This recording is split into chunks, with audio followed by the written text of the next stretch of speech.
Assalamualaikum warahmatullahi wabarakatuh. Perkenalkan, nama saya Muhammad Zikri Alif dari D3PE 4B dan NRP 0422030051. Di sini saya akan menjelaskan materi tentang sistem komunikasi dan navigasi, dikarenakan saya mengulang RC matkul tersebut.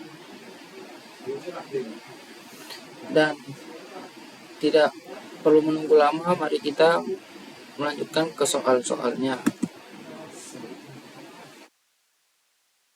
Soal pertama yaitu, apakah sistem komunikasi satelit itu?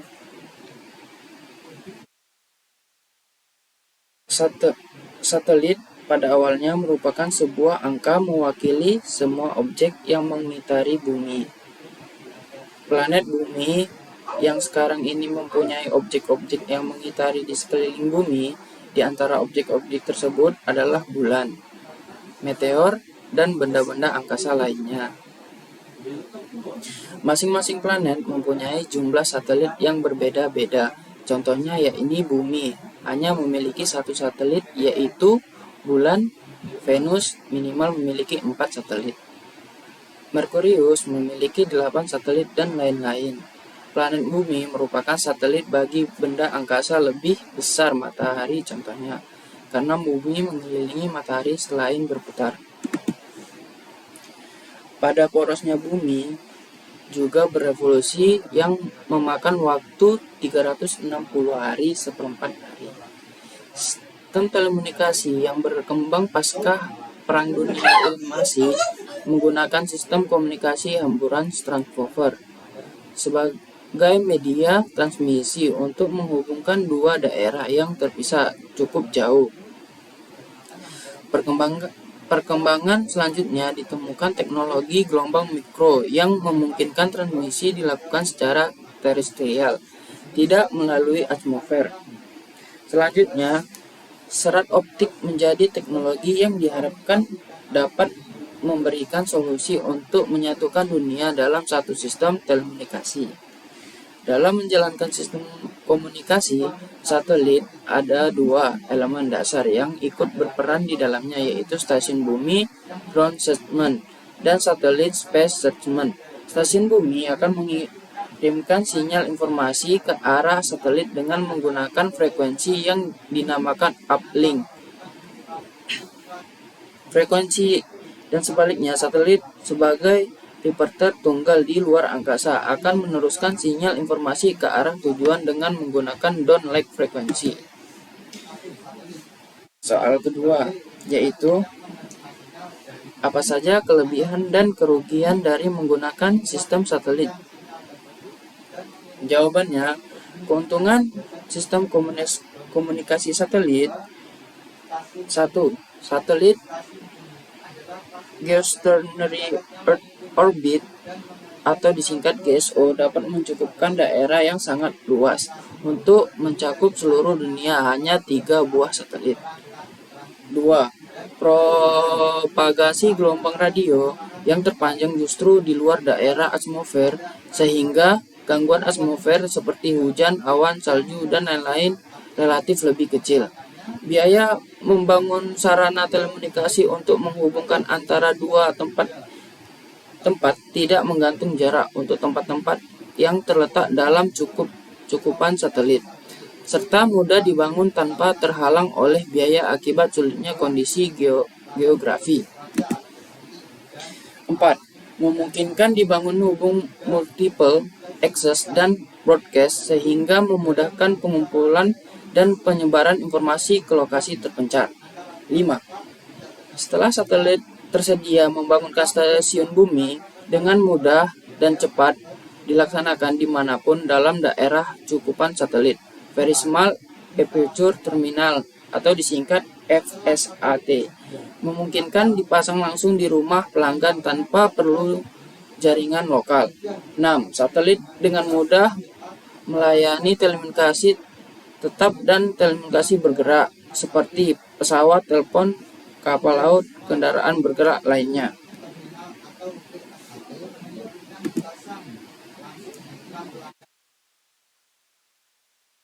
Kerugian sistem komunikasi satelit.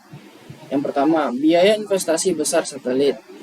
Yang kedua, untuk luar angkasa harus tersedia peralatan-peralatan seperti satelit, kendaraan peluncur, asuransi peluncur untuk luar bumi, stasiun bumi, hubungan ekor, stasiun pengendali satelit.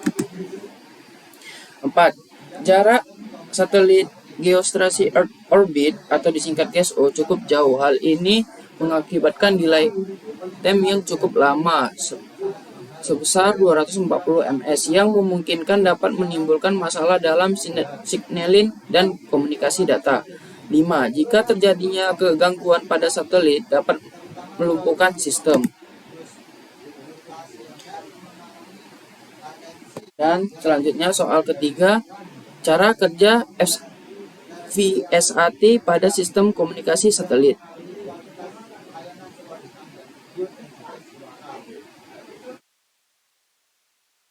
Pengertian komunikasi VSAT. Komunikasi VSAT merupakan suatu konsep dalam sistem telekomunikasi Indonesia dengan menggunakan satelit sebagai media utamanya. Cara kerjanya, outdoor unit atau disebut ODU, sebuah transceiver yang diletakkan di tempat terbuka sehingga dapat secara langsung menerima sinyal dari satelit dan sebuah piranti yang diletakkan dalam ruangan IDU. Dengan menghubungkan transceiver dan piranti komunikasi pengguna akhir end user seperti komputer, LAN, dan telepon atau PABX. Dan di sini nampak gambarnya satelit dan VSAT atau remote systemnya. Lanjut ke soal yang keempat, yaitu bagaimana topologi VSAT.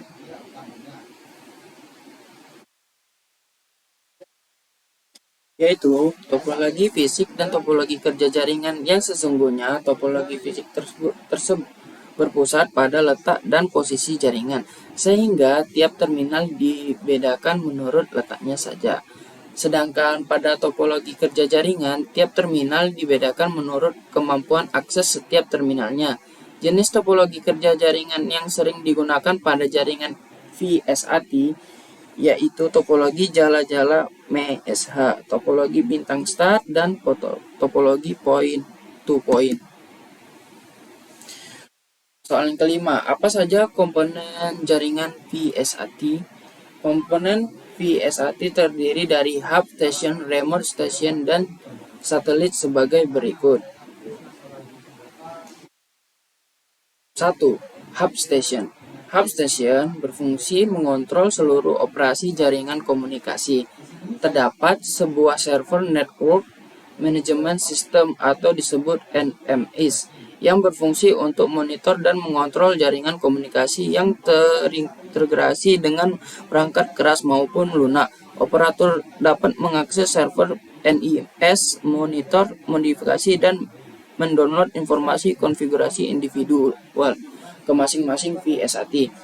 Yang kedua, hub station terdiri atas radio frekuensi intermedia atau frekuensi IF dan peralatan baseband. Peralatan RF meliputi antara high power amplifier atau disingkat HPA, low noise amplifier atau disebut LNA, dan up down converter. Sementara perjalanan IF dan baseband meliputi IF combiner atau disebut divider, modulator, dan demodulator. Peralatan proses untuk antara muka channel satelit dan antara muka peralatan pelangganan.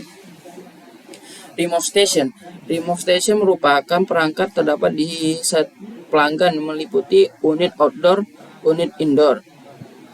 Unit outdoor atau disebut O2O. O2O adalah sebuah transceiver yang diletakkan di tempat tersebut sehingga dapat secara langsung menerima sinyal dari satelit audio.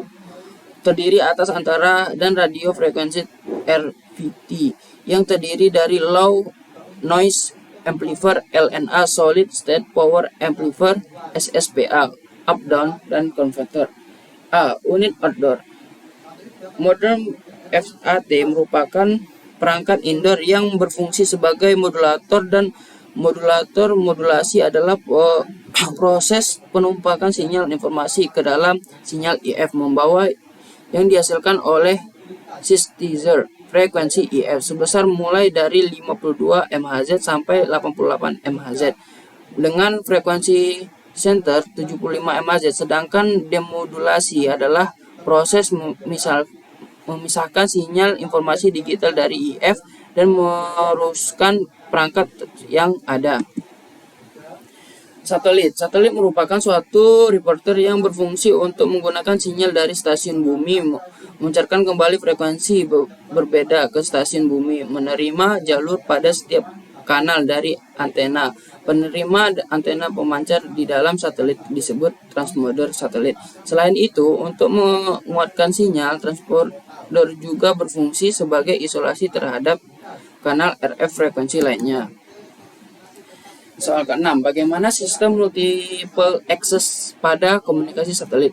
Kelebihan dari sistem komunikasi satelit yang tidak dipunyai oleh sistem komunikasi lainnya adalah kemampuannya untuk menghubungkan semua stasiun bumi bersama-sama baik secara multidireksional maupun point to point. Karena suatu transponder satelit dapat digunakan oleh banyak stasiun bumi secara bersamaan, maka diperlukan suatu teknik untuk mengakses transponder disebut ke masing-masing stasiun bumi. Yang ditunjuk di teknik ini dinamakan teknik satelit multi-akses atau metode akses satelit. Ada 3 metode akses yang dipakai komunikasi satelit pada saat itu. Frequency Division Multiple Access atau disebut FDMA. Sistem FDMA atau VM adalah salah satu metode akses sistem komunikasi satelit dengan menggunakan modulasi frekuensi, dan tiap-tiap stasiun bumi dibedakan frekuensi pacarnya sehingga lebar bidang frekuensi transponder satelit akan dibagi menjadi beberapa bidang frekuensi yang akan diduduki oleh masing-masing stasiun. Division Multiple Access TDMA. Sistem TDMA adalah merupakan salah satu metode akses yang komunikasi satelit, di mana pada sistem ini sudah menggunakan teknologi digital. Tiap stasiun bumi memancarkan sinyal ke satelit menurut celah waktu yang telah diadakan secara bergiliran, sedangkan frekuensi pemancar dari setiap stasiun bumi semuanya sama. 3. Kode Division Multiple AC atau CDMA. Pada sistem CDMA, sejumlah stasiun bumi menduduki seluruh bidang frekuensi transponder secara terus-menerus dan bersamaan. Hanya antara setiap stasiun bumi tersebut dibedakan kode sinyalnya masing-masing. Jadi setiap stasiun bumi memiliki kode masing-masing yang berbeda satu dengan yang lainnya. CDMA merupakan teknik akses bersama satelit yang membagi lebar pita transponder satelit dengan memberikan kode-kode alamat tujuan, dan untuk mengenal setiap data sinyal informasi mempunyai kode tujuan dan pengenalan masing-masing dipancarkan secara acak dan hanya tujuan dapat menerima informasi tersebut.